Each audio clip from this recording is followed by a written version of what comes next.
Iran के खिलाफ अमरीका और इसराइल की जारियत जारी है। तेहरान की जानिब से भी जवाबी कार्रवाई की जा रही है। अमरीका और इसराइल के ताज़ा हमलों में तेहरान समेत ईरान के मुख्तलिफ शहरों पर बमबारी की गई। मजीद 20 शहरी शहीद और मुतादिद जख्मी हो गए। ईरानी मीडिया के मुताबिक हमलों में सरकारी टीवी, रिहायशी इमारतों, पुलिस स्टेशन और अस्पताल को भी निशाना बनाया गया। अमरीकी सेंटकॉम ने ईरानी मिसाइल लॉन्चिंग साइट्स को निशाना बनाने की वीडियो भी जारी कर दी। ईरान की जानिब से इसराइल पर हमलों की नवी लहर में 100 से ज्यादा मिसाइल दागे गए। मकबूजा बैतुल मकदस में भी दर्जनों मिसाइल गिरने से तबाही फैल गई। जगह जगह आग भड़क उठी। कई गाड़ियों को भी नुकसान पहुंचा। बैते शमीश पर हमले में 9 इसराइली शहरी और 2 फौजी जहानुम वासिल हो गए। 121 जख्मी हुए। तेल अवीव, हैफा और वस्ती इलाकों में सायरन बज उठे। हमलों से खौफजदा इसराइली शेल्टर होम्स में छुप गए। ईरानी पासदारान इनकलाब ने 560 अमरीकी फौजी हलाक करने का दावा किया है। कहा है कि अमरीका के तैयारा बरदार जहाज अब्राहम लिंकन को 4 मिसाइलों से हदफ बनाया गया। अमरीकी सेंटकॉम ने 3 फौजियों की हलाकत और 5 के जख्मी होने की तस्दीक की है। तीनों फौजी कुवैत में मारे गए। ईरान की जानिब से खलीजी ममालिक में हमले भी जारी हैं। बहरीन में अमरीकी नेवल बेस समेत मुख्तलिफ मकामात पर मिसाइल दागे गए। कब्रस में बरतानवी एयरबेस को भी निशाना बनाया गया। इराक, कतर और UAE में भी अहदाफ को निशाना बनाया गया।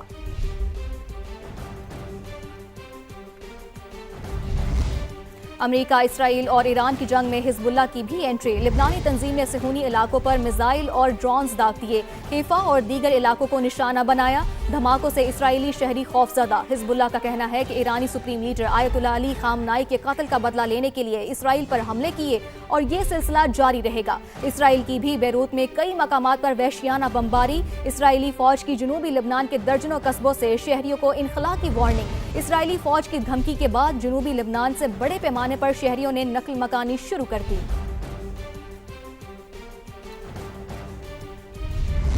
सेंटकॉम ने दावा किया है कि अमेरिका के एक बड़े हमले ने सांप का सर काट दिया। अब ईरानी पासदारान इनकलाब का कोई हेडक्वार्टर बाकी नहीं रहा।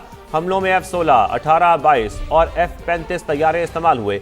B-2 बमबारी तैयारे, थार्ड और पेट्रियट दिफाई निज़ाम भी ऑपरेशन में शामिल है। सेंटकॉम के मुताबिक MQ-9 ड्रोन और काउंटर ड्रोन सिस्टम्स भी इस्तेमाल हो रहे हैं। अमरीकी हुकाम के मुताबिक IRGC ने 47 बरसों में 1000 से ज्यादा अमरीकियों को कत्ल किया। अमरीका के पास दुनिया की सबसे ताकतवर फौज है। ईरान में मिशन मुकम्मल होने तक हमले जारी रहेंगे। जंग 1 माह भी जारी रह सकती है। सदर ट्रंप का 2 टोक ऐलान। दावा किया कि आयतुल्लाह खामनाई समेत ईरान के 48 आला कमांडर मारे गए। खबरदार किया कि पासदारान इनकलाब समेत ईरानी फौज और पुलिस हथियार डाल दें तो इस्तेस्ना मिल सकता है, नहीं तो मौत मिलेगी। बोले, ईरान पर हुक्मरानी के लिए 3 नाम है लेकिन अभी नहीं बताऊंगा। सदर ट्रंप ने 3 अमरीकी फौजियों की हलाकत की तस्दीक और बदला लेने का भी ऐलान कर दिया। Hundreds of targets in Iran, including Revolutionary Guard facilities, Iranian air defense systems. Just now was announced that we knocked out 9 ships plus their naval. Iran's formerly supreme leader, Ayatollah Khamenei, is dead. Combat operations continue at this time in full force, and they will continue until all of our objectives are achieved. We have very strong objectives. CENTCOM shared the news that 3 U.S. military service members have been killed in action. I once again urge the Revolutionary Guard, the Iranian military, police, to lay down your arms and receive full immunity or face certain death. It will be certain death. आपको बताएं, अमरीकी Israeli हमलों के बाद आबनाए Hormuz में तजारत शदीद मुतासर हो गई है। आबनाए हुर्मुज़ में कशीदगी बढ़ गई है। बहरी जहाज़ों पर हमले, फिर GPS जैमिंग भी हो रही है। तजारती जहाज़ों पर हमलों के बाद शिपिंग कंपनियां मुश्किलात का शिकार हैं। बराह रास्त हमलों के साथ इलेक्ट्रॉनिक जंग में भी इजाफा हो गया है। मैरीटाइम इंटेलिजेंस ऐसा बता रही है। GPS में वसी पैमाने पर मुदाखलत का इंकशाफ हुआ है। इलेक्ट्रॉनिक जैमिंग से 1000 से ज्यादा जहाज़ मुतासर हुए हैं। इसके साथ साथ ईरान की बंदर अब्बास बंदरगाह के करीब नेविगेशन में शदीद खलल पैदा किया गया है। फिर जहाज़ों की लोकेशन, एयरपोर्ट्स, एटमी बिजली घर अंदरूनी मुल्क जाहिर हो रही है। अमारात, कतर, ओमान और ईरान के पानियों में भी AIS जैमिंग की गई है। मैरीटाइम इंटेलिजेंस का ऐसा बताना है। तो आपको बताएं कि अमरीकी इसराइली हमलों के बाद आबनाए हुर्मुज़ में तजारत शदीद मुतासर हुई है, जबकि आबनाए हुर्मुज़ में कशीदगी बढ़ गई है। बहरी जहाज़ों पर हमले किए जा रहे हैं और बराह रास्त हमलों के साथ इलेक्ट्रॉनिक जंग में भी इजाफा देखा जा रहा है। मैरीटाइम इंटेलिजेंस का यह बताना है कि GPS में वसी पैमाने पर मुदाखलत का इंकशाफ भी हुआ है। जंग के शोलों ने तेल की आलमी कीमतों को आग लगा दी। आलमी मंडी में खाम तेल 7.3% महंगा हो गया। ब्रेंट क्रूड ऑयल $7.3 इजाफे के बाद $78.25 फी बैरल हो गया। WT और खाम तेल $7 इजाफे के बाद $71.93 फी बैरल हो गई है।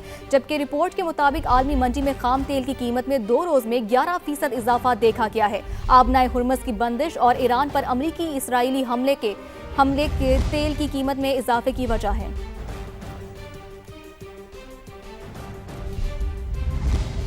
और अब आपको ये खबर दें कि मशरक़ वस्ता में जंग के बायस आलमी स्टॉक मार्केट में मंदी का रुझान देखा जा रहा है। हांगकांग स्टॉक मार्केट में शदीद मंदी देखी गई, मार्केट 2% गिर गई है। खबर एजेंसी के मुताबिक ताइवान स्टॉक मार्केट में 2.3% कमी के साथ कारोबार शुरू हुआ। इसके साथ साथ जापानी स्टॉक मार्केट में कारोबार के आगाज में इंडेक्स 1.5% गिर गया। फिर शंघाई स्टॉक मार्केट 0.27% कमी के साथ खुल गई है। तो खबर एजेंसी ये बता रही है कि मशरक़ वस्ता में जंग के बायस आलमी स्टॉक मार्केट में मंदी का रुझान है। हांगकांग स्टॉक मार्केट में शदीद मंदी देखी जा रही है, मार्केट 2% गिरी है। जबकि ताइवान स्टॉक मार्केट में 2.3% कमी के साथ कारोबार शुरू हुआ। इसके साथ साथ जापानी स्टॉक मार्केट में कारोबार के आगाज में इंडेक्स 1.5% गिर गया। पाकिस्तान को बड़े पैमाने पर साइबर हमले का सामना, मुतादिद न्यूज चैनल्स और डिजिटल प्लेटफॉर्म्स मुतासिर हुए। विफाकी वज़ीर इत्तलात अता तारड़ कहते हैं कि मुल्क दुश्मनों को पाकिस्तान से बहुत तकलीफ है। साइबर हमलों पर टेक्निकल टीमें काम कर रही हैं। साइबर हमला किसने किया, तहकीकात जारी है। शहरियों के लिए हिदायत भी जारी कर दी गई। मशकूक या गैर जरूरी लिंक्स पर क्लिक करने से गुरेज करे। कोई भी VPN हरगिज इस्तेमाल ना करे। विफाकी वज़ीर इत्तलात अता तारड़ ने समा से खुसूसी गुफ्तगू में कहा कि पाकिस्तान ने आयतुल्लाह खामनाई की शहादत पर अफसोस का इजहार किया। ईरानी कौम के दुख में बराबर के शरीक है, मगर जलाओ घेराव और तोड़ फोड़ गम के इजहार का मुनासिब तरीका नहीं।